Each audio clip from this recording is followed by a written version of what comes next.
تعالی وبرکاتہ۔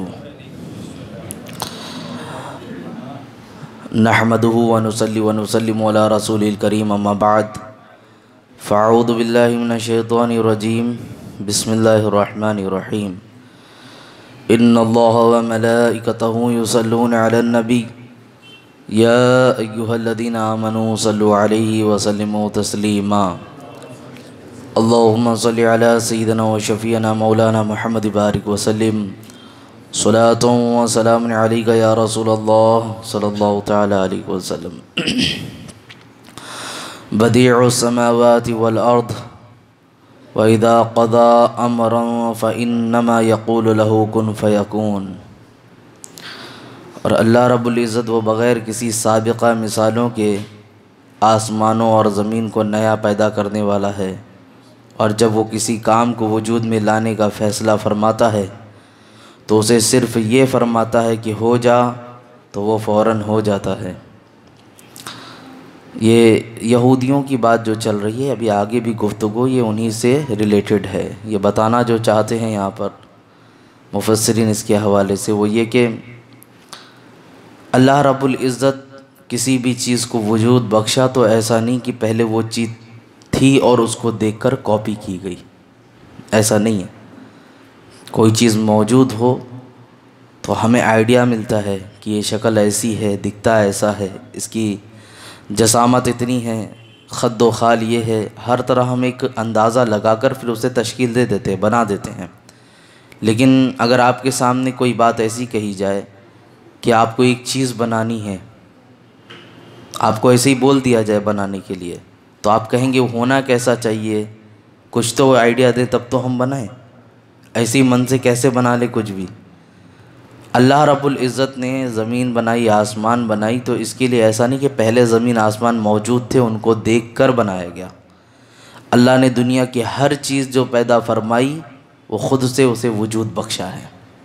ہر چیز کو اللہ تعالیٰ نے وجود بخشا، یہ آسمان ہو، زمین ہو، چاند ستارے، سب چیزوں کو اللہ تعالیٰ نے وجود بخشا۔ اسی کے لیے کہتے کہ اللہ رب العزت نے ہر چیزوں کو، چاہے وہ زمین کی ہو یا آسمان کی ہو، ہر چیزوں کو اللہ نے پیدا فرمایا ہے۔ اور اس کی قدرت کے اختیارات ایسے ہیں کہ اس کے جب بنانے کی بات آتی ہے تو بہت زیادہ ایسا نہیں ہوتا کہ وقت جاتا ہے، اس نے صرف ارادہ فرمایا، کن کہہ دیتا ہے اللہ رب العزت، فیکون، چیزیں تیار ہو جاتی ہیں۔ اور سورہ یاسین میں بھی فرمایا انما امرہ اذا اراد شیئا ان یقول لہ کن فیکون، کہ جب اللہ رب العزت کسی چیز کا ارادہ فرماتا ہے تو وہ فرما دیتا ہے کن فیکون، چیزیں موجود ہو جاتی ہیں۔ وہ کہتا ہے کن، تمام چیزیں موجود ہو جاتی ہیں۔ بات یہ عرض کرنی ہے آپ کے سامنے، ان لوگوں کا جو کہنا، یہودیوں کی جو باتیں پیچھے چلی کہ اللہ رب العزت نے ان کی جانب لڑکی کی نسبت کر دینا، کہ عیسیٰ علیہ السلام کی پیدائش کے بعد کہ اللہ کی اولاد ہوئی، معاذ اللہ رب العالمین، پھر اس سے پہلے مشرق و مغرب، اور انہوں نے کہا کہ ہم چند لمحے کے لیے ہی جائیں گے، جنتی ہم ہی ہیں۔ تو ان سب چیزوں کی پاداش میں کہا کہ اللہ رب العزت اگر ارادہ فرمائے تو وہ تو اپنے فیصلے سے جسے جو چاہے عطا فرما دے، تمہارے بولنے کے اوپر معاملہ نہیں ہوں گے۔ اور یقیناً جنت کے بھی جو متلاشی ہیں وہ اگر اپنے اعمال پہ تکیہ اور بھروسہ کرتے ہوئے بات کریں گے تو اعمال تو ایسے ہے ہی نہیں، پھنس جائے گا انسان۔ بڑے سے بڑے متقی و پرہیزگار حساب دینے میں وہ پھنس جائیں گے، بڑے سے بڑے متقی پرہیزگار۔ میں نے بارہا ایک مثال آپ کے سامنے پیش کی ہے، وہ شخص جسے اپنی عبادتوں پہ غرور ہو، گھمنڈ ہو، تو اسے یاد رکھنا چاہیے۔ حدیث مبارکہ کا مفہوم آپ کے سامنے پیش کر رہا ہوں میں، کہ ایک شخص ایسا تھا کہ جب بروز محشر اسے لے جایا جائے گا تو اللہ رب العزت فرمائے گا اسے جنت میں داخلہ دے دو، تو وہ کہے گا کہ اگر میرا فیصلہ بھی لیا جائے تو مجھے جنت ہی ملے گی، میرا حساب کتاب بھی کیا جائے اس کے بعد فیصلہ لیا جائے تو مجھے جنت ہی ملے گی، کیونکہ دنیا میں میں نے کوئی گناہ کیا ہی نہیں۔ اللہ رب العزت حکم دے گا فرشتوں سے اس کا حساب کتاب لو، تفتیش کرو اس کے بارے میں۔ جب نامہ اعمال کھولا جائے گا اس کا تو یقیناً جو اس نے دعویٰ کیا کہ میں عبادت گزار تھا، اس دعوے میں کامل بھی نکلا، اس کی تمام عبادتیں تھیں، وقت پر سب چیزیں کرتا تھا، ایک جگہ آ کر پھنس گیا صرف. بات بالکل معمولی سی ہے لیکن ایک جگہ آ کر پھنس جاتا ہے. وہ جگہ کیا تھی؟ کھانا کھانے کے بعد ایک دن ایسے ہی چہل قدمی کرتے ہوئے باہر نکلا، اپنے گھر کے آنگن کو چھوڑ کر بازو کا جو آنگن تھا پڑوسی کا، اس کے جو درخت لگے تھے، ایک کاڑی، ایک تیلی گری ہوئی تھی جسے ہم ٹوتھ پک کہتے ہیں نا، دانتوں کو صاف کرنے کے لیے استعمال کرتے ہیں، تو اس نے اٹھایا اور اسے دانتوں سے خلال کر لیا. چیز تو اس کی نہیں تھی، وہ تو پڑوسی کے درخت کا حصہ تھا. اب اللہ رب العزت حدیث مبارکہ میں اس پڑوسی کو بلائے گا اور اس سے کہے گا اس نے تیرے سامان کو بغیر اجازت کے استعمال کیا، اب تم بتا تو اس سے کیا چاہتا ہے، تیرا مطالبہ کیا ہے؟ تو وہ جو پڑوسی شخص ہے وہ آئے گا اور آنے کے بعد کہے گا آج کے دن مال و دولت کی تو ضرورت نہیں، آج کی دن ضرورت ہے تو نیکیوں کی ہے. اے اللہ یہ عابد و زاہد ہے، اس کی نیکیاں تمام میرے نامہ عمل میں داخل فرما دے. پوری نیکیاں اٹھا کر اس کے نامہ عمل میں. بات یہیں ختم نہیں ہوتی، پھر اللہ، اب معافی کی بات ہے نا، جب تک معافی نہیں کرے گا یہ مطالبہ کر سکتا ہے اپنا. اللہ رب العزت پھر ارشاد فرمائے گا بس یہیں پر یا اور بھی مطالبے ہیں؟ ہاں مولا میرے پاس گناہ بہت ہیں، میرے گناہوں کو اٹھایا جائے اور اس کے نامہ عمل میں داخل کر دیا جائے، اس کے نامہ عمل میں اسے شمار کر دیا جائے. تو عزیزان ملت اسلامیہ، بات اتنی عرض کرنا چاہتا ہوں کہ اگر اللہ رب العزت عدل پر آئے گا تو بڑے بڑے لوگ پھنس جائیں گے. اس لیے ہمیشہ اللہ کے فضل کو تلاش کرو، ہمیشہ کہ اللہ اپنا فضل فرما ہم پر. تیرا فضل ہوگا تو ہم بخشے جائیں گے، یقیناً تیرا فضل ہوگا تو ہماری مغفرت ہو جائے گی. آگے اللہ تعالیٰ ارشاد فرماتا ہے وَقَالَ الَّذِينَ لَا يَعْلَمُونَ لَوْلَا يُكَلِّمُنَا اللَّهُ أَوْ تَأْتِينَ آيَةٌ كَذَلِكَ قَالَ الَّذِينَ مِن قَبْلِهِمْ مِثْلَ قَوْلِهِمْ تَشَابَهَتْ قُلُوبُهُمْ قَدْ بَيَّنَّا الْآيَاتِ لِقَوْمٍ يُوقِنُونَ. اور جاہلوں نے کہا اللہ ہم سے کیوں نہیں کلام کرتا، یا ہمارے پاس کوئی نشانی کیوں نہیں آ جاتی. ان سے پہلے لوگوں نے بھی ایسی ہی بات کہی تھی تو ان کے دل آپس میں ایک جیسے ہو گئے. بے شک ہم نے یقین کرنے والوں کے لیے نشانیاں کھول کر بیان کر دی ہیں. اگر آپ تفاسیر شروع سے سنتے آئے ہوں گے تو اللہ کی اتنی بڑی بڑی نشانیاں ان یہودیوں کو پیش کی گئی. میں کہتا ہوں آج کے دور میں انسان کوئی چیز جادو کی چیز دیکھتا ہے تو حیران ہو جاتا ہے. حضرت موسیٰ علیہ السلام جنہوں نے عصا مارا تو پتھر سے پانی بھی نکل گیا، جنہوں نے پانی پر جب عصا مارا تو زمین پھٹ کر کے، پانی پھٹ کر کے ایک راستہ بن گیا، اور انہوں نے فرعون کو غرق ہوتے ہوئے سامنے دیکھا.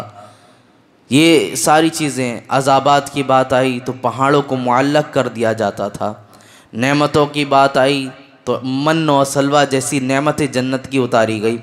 اتنی بڑی بڑی نشانیاں، انبیاء علیہ السلام کے معجزات، یہ سب دکھائے گئے.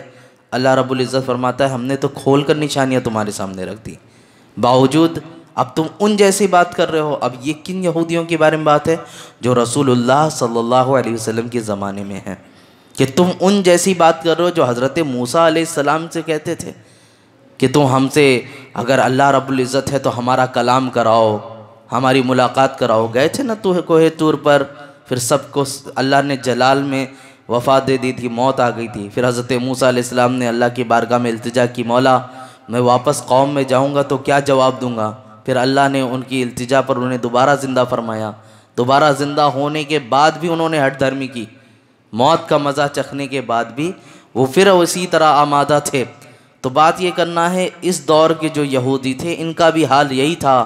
اس لیے اللہ تعالیٰ نے کہا تم اپنے آپ کو ان جیسا ملا رہے ہو، ان جیسے بات کرتے ہو، اور ان کے دل آپس میں مل گئے.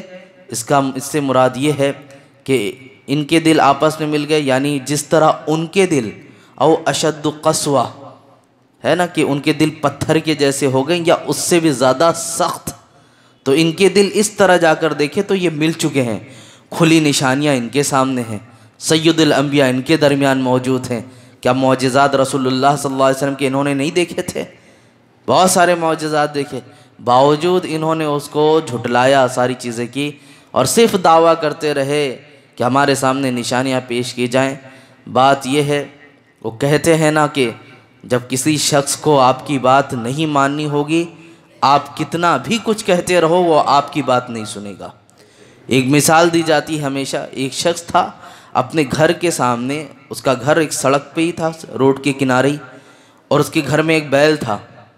اس کے گھر میں ایک بیل تھا، اس بیل کو باندھنا تھا تو جو گھر کے سامنے روڈ تھی، بیچوں بیچ میں کھوٹا گاڑ دیا اور اس میں ہی رسی باندھ کر کے بیل کو باندھا کرتا تھا۔ آنے جانے والے جو لوگ تھے کہتے تھے بھائی یہ راستے سے ہٹا کر تھوڑا کنارے باندھ لو، ہم یہاں سے آتے جاتے ہیں تو ہمیں تکلیف ہوتی ہے، آپ اس کو ہٹا لو۔ وہ کہتا ہے ہاں بات صحیح کہہ رہے ہیں آپ، میں بھی دیکھ رہا ہوں بہت تکلیف ہو رہی ہے، لوگ آ رہے ہیں تو بڑی تکلیف کا سامنا کرنا پڑ رہا ہے، لیکن کھوٹا یہیں گڑے گا۔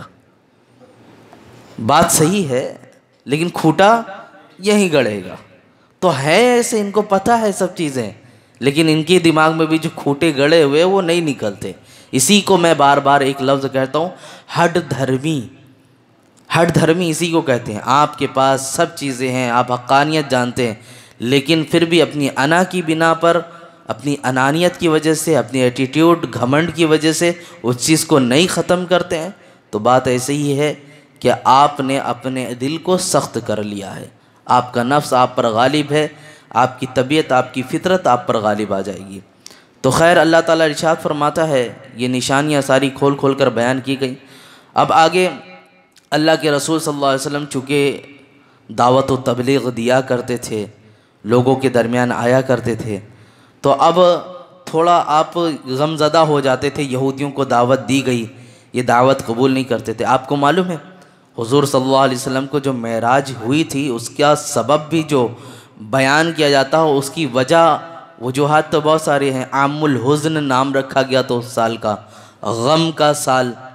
حضور صلی اللہ علیہ وسلم کو غم کیا کیا لاحق آیا تھا؟ سب سے پہلے تو حضرت خدیجۃ الکبریٰ ہماری ماں، ان کی جب وفات ہوئی، ان کا وصال ہوا تو حضور صلی اللہ علیہ وسلم کو یہ غم آیا۔ پھر آپ کے چچا کا بھی اسی سال انتقال ہوا، اس کا بھی غم آیا۔ لیکن سب سے بڑا جو غم آیا تھا وہ یہ تھا کہ اعلان نبوت کے بعد حضور صلی اللہ علیہ وسلم کے ہاتھ پر روزانہ کوئی نہ کوئی ایک تو مسلمان ہوتا ہی تھا، کوئی نہ کوئی ضرور مسلمان ہوتا تھا، کوئی ایک نہ ضرور مسلمان ہوتا تھا۔ لیکن عام الحزن میں جس دن معراج النبی صلی اللہ علیہ وسلم ہوئی، اس دن کسی نے کلمہ نہیں پڑھا، تو دل سب سے زیادہ کبیدہ خاطر ہوا، آپ کا اداس ہوا، شکستہ دل لے کر آپ ام ہانی کے گھر میں پھر تشریف فرما تھے۔ پھر معراج کے لیے بلایا گیا، وجہ کیا تھی کہ کسی ایک نے بھی اس دن کلمہ نہیں پڑھا تھا۔ تو اب ان چیزوں کے لے کر رسول اللہ صلی اللہ علیہ وسلم بہت زیادہ غمگین رہا کرتے تھے۔ اللہ رب العزت نے جو ارشاد فرمایا وہ کیا ہے؟ انا ارسلناک بالحق بشیرا ونذیرا ولا تسأل عن اصحاب الجحیم۔ اے محبوب بے شک ہم نے تمہیں حق کے ساتھ خوشخبری دینے والا، ڈر کی خبر دینے والا بنا کر بھیجا۔ اور رہی بات ان کی جو آپ کی بات نہیں سنتے ہیں اور کفر کر جاتے ہیں، جنہوں نے آپ کو نبی نہیں مانا، آپ کی نبوت کا اقرار نہیں کیا، آپ کے خلاف جاتے ہیں، نشانیوں کا تقاضا کرتے ہیں، اللہ سے ہم کلامی کا تقاضا کرتے ہیں، تو یہ وہ لوگ ہیں لا تسأل عن اصحاب الجحیم، انہیں جہنم میں تو ڈالا جائے گا لیکن آپ سے ان کے بارے میں سوال نہیں کیا جائے گا۔ آپ سے یہ سوال نہیں کیا جائے گا کہ آپ کو نبی بنا کر بھیجا گیا تو یہ لوگ جہنم میں کیسے گئے۔ یہاں ایک بہت بڑی ذمہ داری بھی ہے، وہ نبی ہو کر اس چیز کو ڈر رہے ہیں کہ اللہ نے مجھے نبی بنا کر بھیجا تاکہ لوگوں کو رب تک میں پہنچاؤں، ملاؤں، اس چیز کو لے کر وہ غمگین ہیں۔ ہماری آپ کی بھی تو ذمہ داری ہے، یہاں پر ہماری نگہبانی کے بارے میں بتایا جا رہا ہے کہ ہر شخص کا کوئی نہ کوئی تو نگہبان ہوتا ہے نا۔ ایک نبی اپنی پوری امت کا نگہبان ہوتا ہے، اس پر وہ نظر رکھ رہا ہوتا ہے کہ کہاں بے راہ روی اختیار ہوتی ہے۔ حضرت موسیٰ علیہ السلام 40 دن کے لیے طور پر کیا گئے تھے، امت کا حال کیا ہو گیا تھا، بچھڑا کو بھی بنا لیا، پرستش بھی شروع ہو گئی، سب چیز ہو گئی تھی۔ وجہ کیا تھی؟ نظر وہاں سے ہٹی تھی، نگہبانی ختم ہوئی تھی، تو امت بے راہ روی کی جانب بڑھ گئی۔ ہمارے درمیان بھی چاہیے، علماء ہیں تو اپنے مقتدی، اپنے درمیان رہنے والے جو نمازی آتے ہیں ان کی نگہبانی رکھیں، ان کے درمیان جو خرابی ہو اس کو بیان کریں۔ باپ ہے تو بچے کی نگہبانی کرے، بھائی ہے تو چھوٹے بھائی کی نگہبانی کرے، ٹیچر ہے، استاد ہے تو اپنے شاگردوں کی نگہبانی کرے، جو کوئی ملازمت پر ہے تو اس کے سیٹ کو چاہیے وہ اس کی نگہبانی کرے، یعنی ہر شخص کسی نہ کسی کا نگہبان ہے۔ اور یہی حدیث مبارکہ میں فرمایا گیا کہ تم میں سے ہر شخص ایک دوسرے کا نگہبان ہے، کل بروز محشر تم سے تمہاری نگہبانی کے بارے میں سوال کیا جائے گا، سوال ہوگا کہ تم سے پوچھا جائے گا۔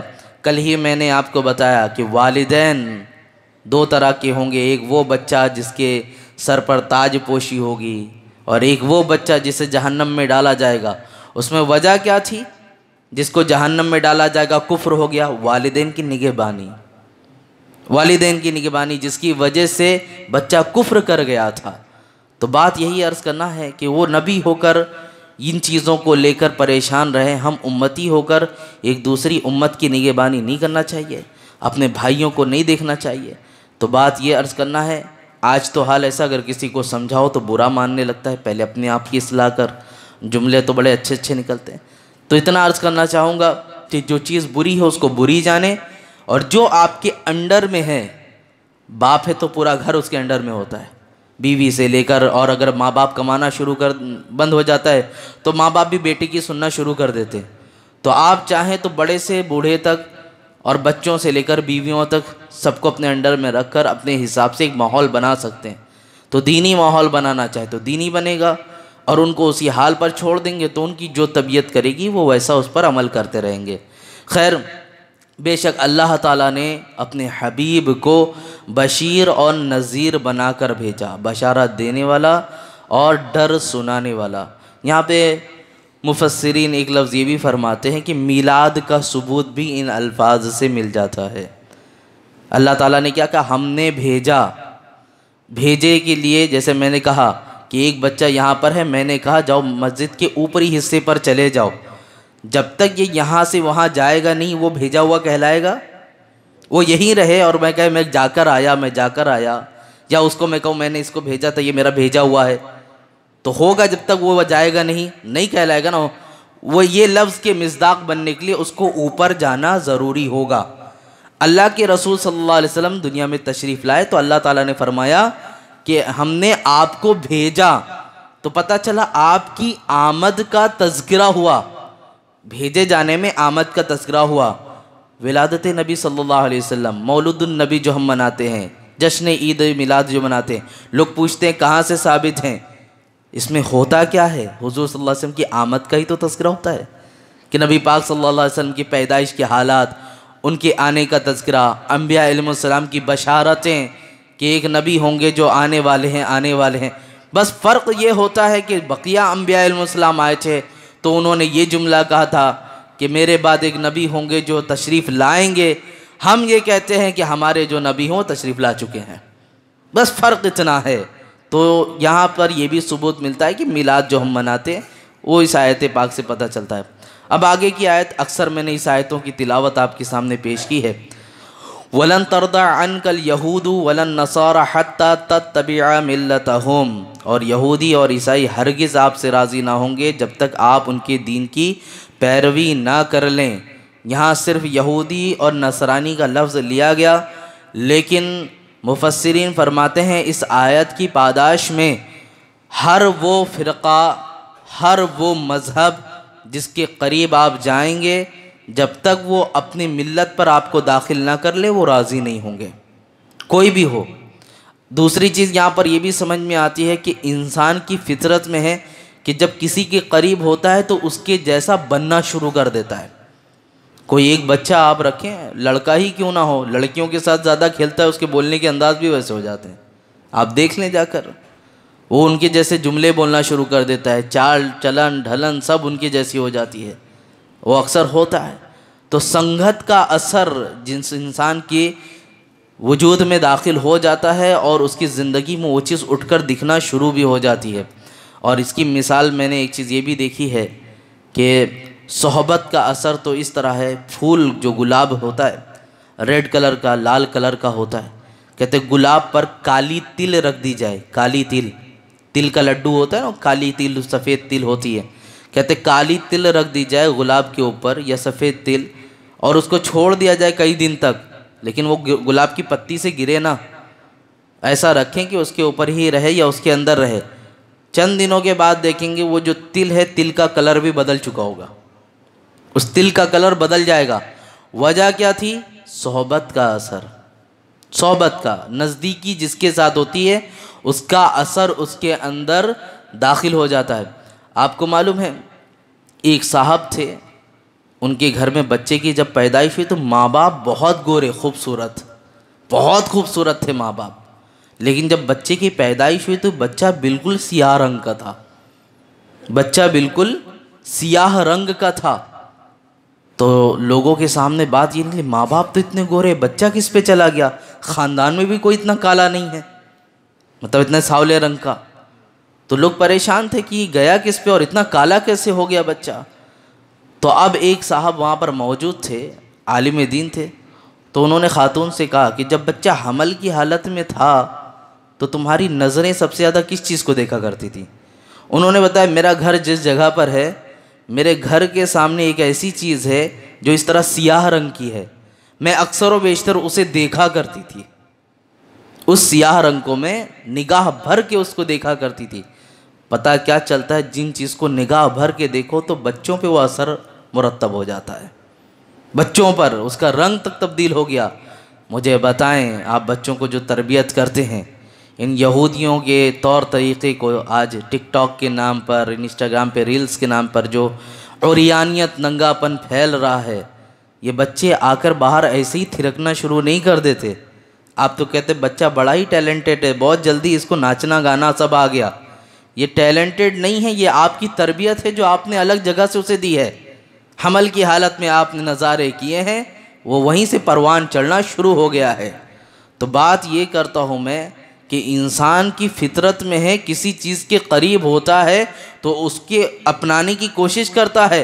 جب عام چیزوں کی یہ بات ہے تو مذہبی اعتبار سے تو انسان تو بہت ایموشنل ہے، مذہبی اعتبار سے ان کا آج دیکھ لو ہمارے ہندوستان میں سب سے زیادہ لوگ ایموشنل اگر کسی چیز کو لے کر ہیں تو اپنے اپنے مذہب کو لے کر ہیں، سب سے زیادہ۔ ہر فرقے، ہر مذہب کی بات کرتا ہوں، کوئی بھی ہو، اگر وہ سب سے زیادہ ایموشنل ہوتا ہے اور سب سے زیادہ بھاوک ہو جاتا ہے تو اپنے مذہب کو لے کر ہوتا ہے۔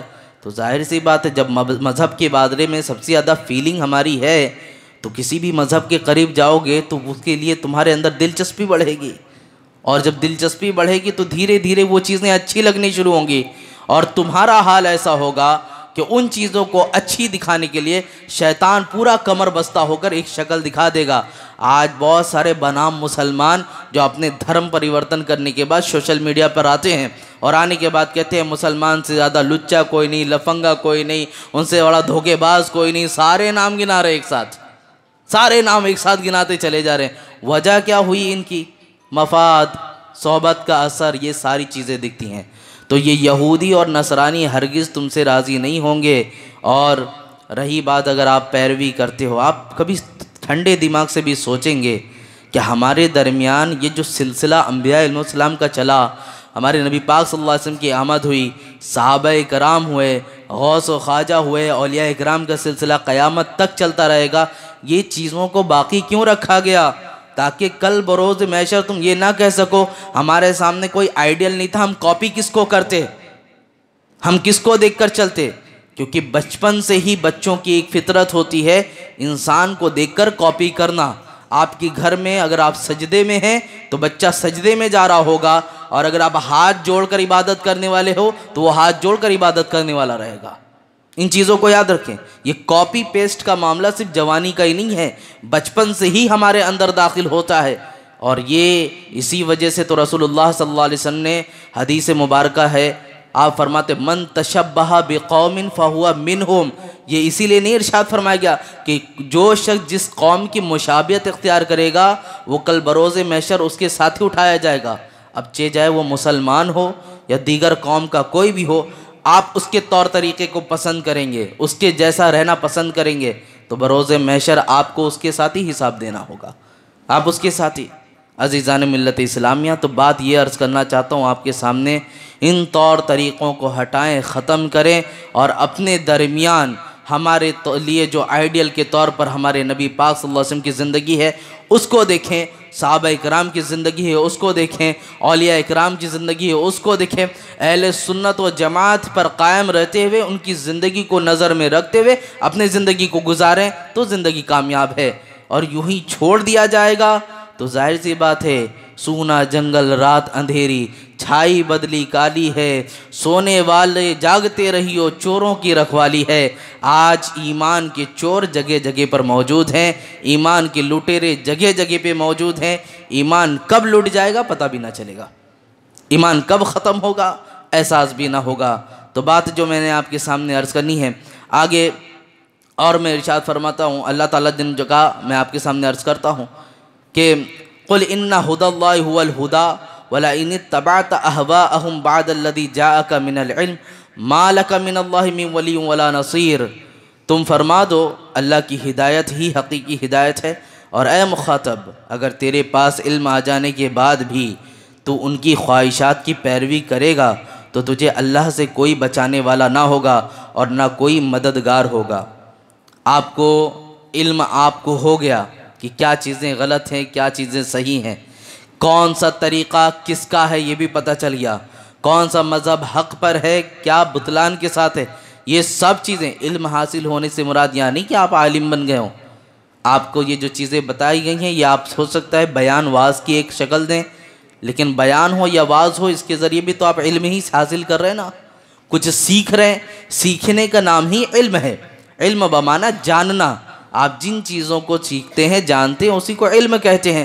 آپ نے جو چیزیں سیکھی، سیکھنے کے بعد بھی اگر آپ کے اندر یہ ساری چیزیں آتی ہیں تو ایک بات یاد رکھیے گا، آپ غیروں کے طریقے پر چلنے والے ہو جائیں گے، کیونکہ یہودی اور نصرانی کا جو لفظ ہے یہ ہرگز راضی نہیں ہوں گے، طبیعت آپ کا میلان ادھر جائے گا۔ آج ہمارے درمیان یہ جو فیشنیبل ماحول بنا ہوا ہے، آج آپ کو بتاؤں چند نوجوانوں کی بات کل رات کی بتا رہا ہوں، میرے کانوں سے سنی ہی ٹکرائی ہوئی بات ہے۔ شب بیداری کا ماحول تھا، تاخرات تھی، کل رات کی بات بتا رہا ہوں، ایک جگہ پہ میں کھڑا تھا، دکان کے پاس کی ہی بات ہے، وہ نوجوان کھڑے ہو کر منصوبہ بندی کیا چل رہی ہے، 4 سے 5 لوگ تھے، ان کے منصوبے یہ بن رہے، عید کے بعد کیا پلاننگ ہے ہماری، عید کی نماز کے بعد کیا پلاننگ ہے۔ تو ان میں سے ایک شخص ایک مووی کا نام لیا، وہ یاد نہیں ہے مجھے، وہ جو صاحب میرے ساتھ میں تھے، میں نے کہا یہ کہاں جانے کی بات کرے تو بولے یہ تھیٹر جانے کی بات کر رہے ہیں۔ عید کے بعد آپ کی پلاننگ کیا ہے کہ ہم وہاں جائیں گے؟ آپ کو معلوم ہے حضرت حسن بصری رضی اللہ عنہ کے زمانے میں ایک نوجوان تھا، میں ان لوگوں کو کہنا چاہتا ہوں جنہوں نے ماہ رمضان کثرت سے نمازیں پڑھی، عبادت کی، قرآن کی تلاوتیں سنی، سب چیزیں کی، ان کے بارے میں ہیں کہ حضرت حسن بصری رضی اللہ عنہ کے زمانے میں ایک نوجوان تھا، جب وہ نوجوان محفل سے رخصت ہوا، ساری چیزیں ہوئیں تو ایک غار کے پاس گیا، اور جانے کے بعد اس کی خواہش تھی نشہ خوری کرنے کی، نشے کی عادت تھی۔ اب وہ نشہ کرنا ہی چاہ رہا تھا کہ ہاتف غیبی سے آواز آتی ہے، اے فلاں شخص کیا تو نے حسن بصری کی محفل میں توبہ نہیں کی تھی اور میں نے تجھے معاف نہیں کر دیا تھا، جو تو دوبارہ گناہوں کی طرف ارتکاب کر رہا ہے، اپنی توجہ کر رہا ہے۔ کانپ اٹھا، فوراً ڈر گیا۔ بات یہ عرض کرنا چاہتا ہوں، آپ بھی ماہ سیام میں ہیں، یقیناً اللہ رب العزت لاکھوں لوگوں کو اس میں بخشتا ہے، اس کا فضل، اس کا رحم و کرم، اللہ کا رحم اس کے غضب پر غالب ہے۔ ایک بات یاد رکھنا، اللہ کا رحم و کرم اس کے غضب پر غالب ہے، یہ بات یاد رکھنا۔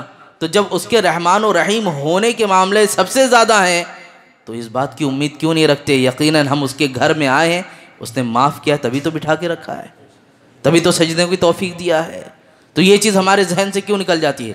ہاں گناہ ہو جاتے ہیں انسان سے، لیکن توبہ کی توفیق اللہ نے دی، اور جب توبہ کر لیا تو اب دوبارہ اس کی طرف مت جاؤ، اس کی طرف مت لوٹو۔ حقیقی توبہ تو وہی ہے نا جب گناہ کرنے کے بعد دوبارہ اس کی جانب خیال نہ آئے۔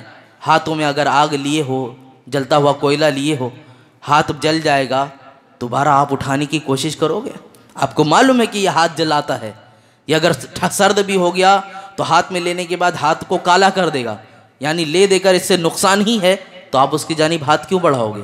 تو گناہ جس سے نقصان ہے، روزی میں کمی آتی ہے، عمر میں بے برکتی آتی ہے، چہرے سے نور جاتا ہے، یہ سب چیزیں آپ کے درمیان چڑ ہوتی ہے، آپ کے نام اعمال میں برائیوں کا ایک دفتر تیار ہو رہا ہوتا ہے، زمین آپ کی گواہ بن رہی ہوتی ہے، اللہ رب العزت اسے مشاہدہ فرما رہا ہوتا ہے، رسول اللہ صلی اللہ علیہ وسلم کی بارگاہ میں بھی کل حاضر ہونا ہے، وہاں بھی شرمندگی کے یہ سب چیزیں ہیں، باوجود اس کے گناہ کی طرف بڑھے انسان، باوجود اس کے۔ تو میرے عزیزو بات اتنا عرض کرنا چاہتا ہوں آپ کے سامنے کہ اپنے آپ کو روک لیں، اپنے معاملات کو ختم کریں۔ یہ ماہ صیام ہے، کسی بھی چیز کے لیے، تربیت و تعلیم کے لیے کچھ دن کافی ہوتا ہے۔ الحمدللہ آپ کے درمیان اس ماہ صیام میں اکثر اوقات ظہر کے بعد دیے گئے کہ آپ کی کچھ تربیت ہو سکے۔ آج کی یہ تفسیر ہماری آخری بھی ہے، مصروفیت کی بنا پر باقی 2 دن میں تفسیر نہیں کر پاؤں گا۔